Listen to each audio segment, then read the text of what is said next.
Alors, comment fonctionnent les soins à distance? Bonjour et bienvenue, c'est Alexandre. On va voir ensemble comment un énergéticien fait pour se connecter à vos énergies et pouvoir faire un soin à distance.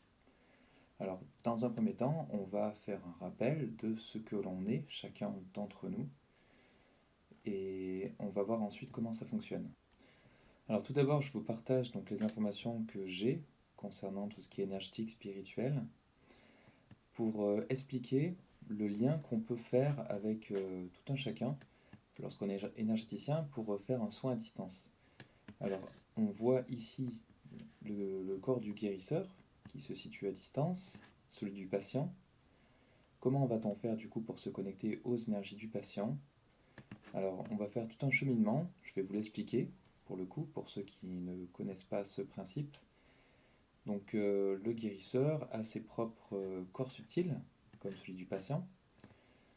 On est tous reliés à une âme qui vient faire des expériences du coup sur des plans d'incarnation. Et donc on est tous rattachés, donc nos âmes, à un esprit qui est un détachement de la pure conscience, qui est donc la pure conscience divine.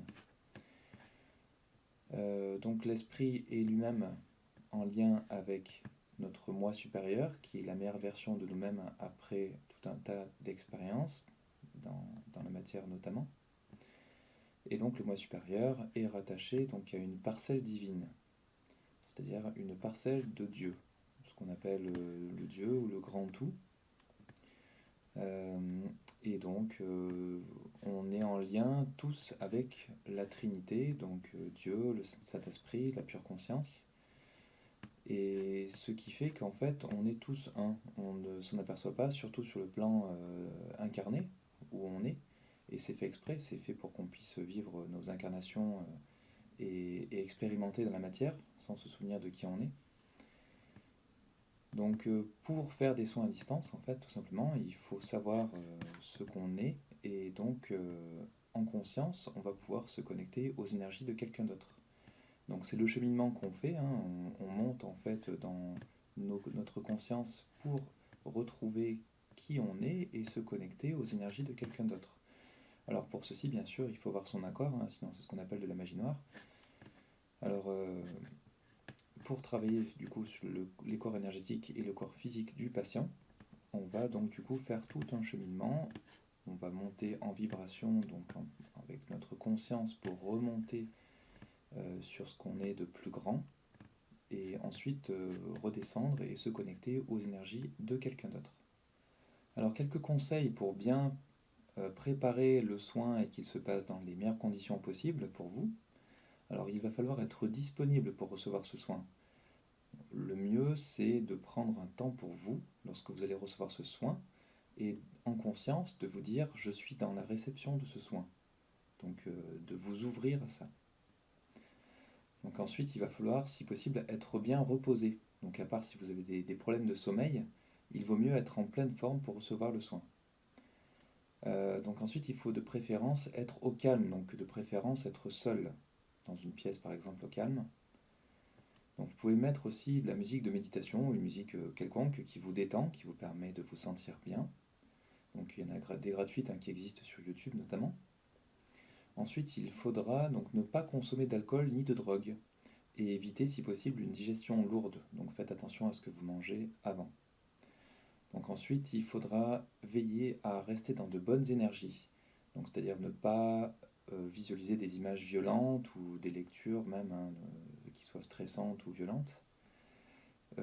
Sinon, il faut aussi essayer de boire de l'eau et bien aérer la pièce dans laquelle vous allez être pendant au moins 10 minutes.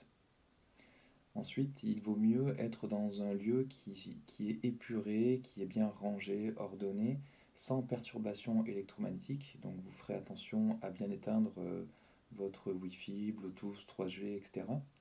Donc essayez de rester quand même accessible via téléphone, hein, ça peut être un fixe, n'importe, hein, pour que l'énergéticien puisse vous contacter à la fin du soin ou vous indiquer par exemple par un SMS comme quoi le soin est terminé. Donc ensuite, je conseille également d'avoir une petite couverture ou avoir de quoi vous réchauffer pendant ce soin pour que vous n'ayez pas froid, que vous n'ayez pas besoin de vous lever pendant le soin pour vous réchauffer. Donc pensez bien aussi à fermer la fenêtre, hein, bien sûr, hein, pour éviter qu'il fasse trop froid ou trop chaud pendant le soin, que ça vous amène un froid ou un chaud.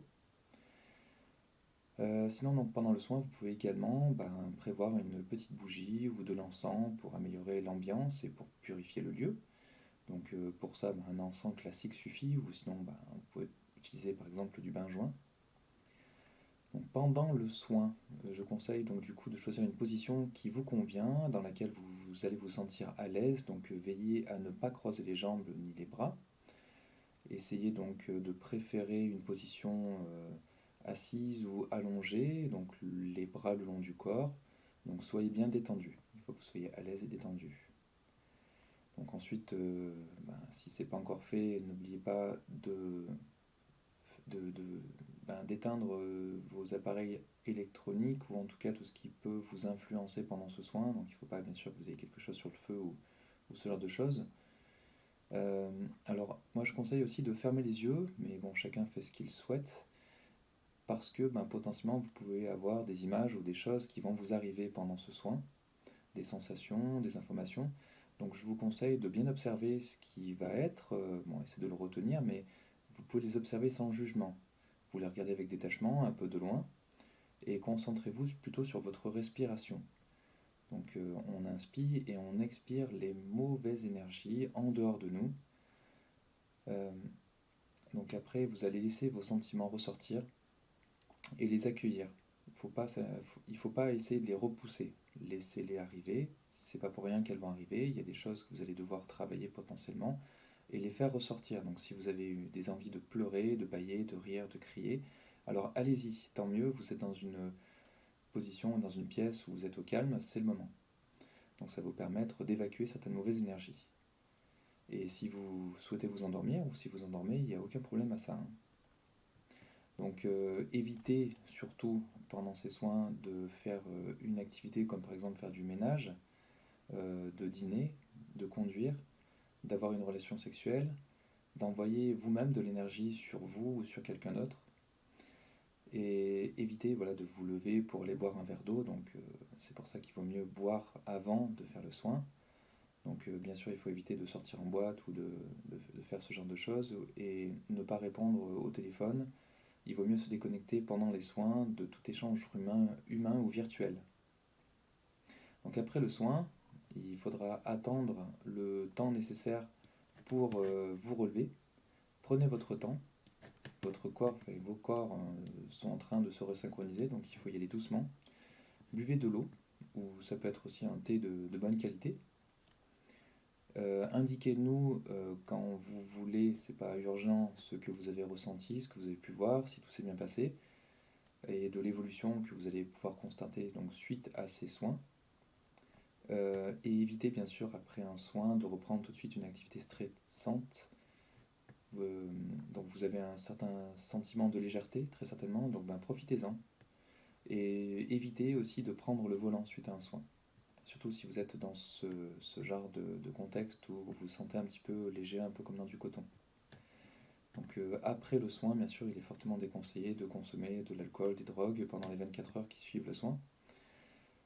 Et éviter les repas lourds, si possible, ou indigestes suite à ce soin. Donc vraiment, vous allez pouvoir vous recalibrer, vous resynchroniser, et pour pouvoir aller vers le mieux.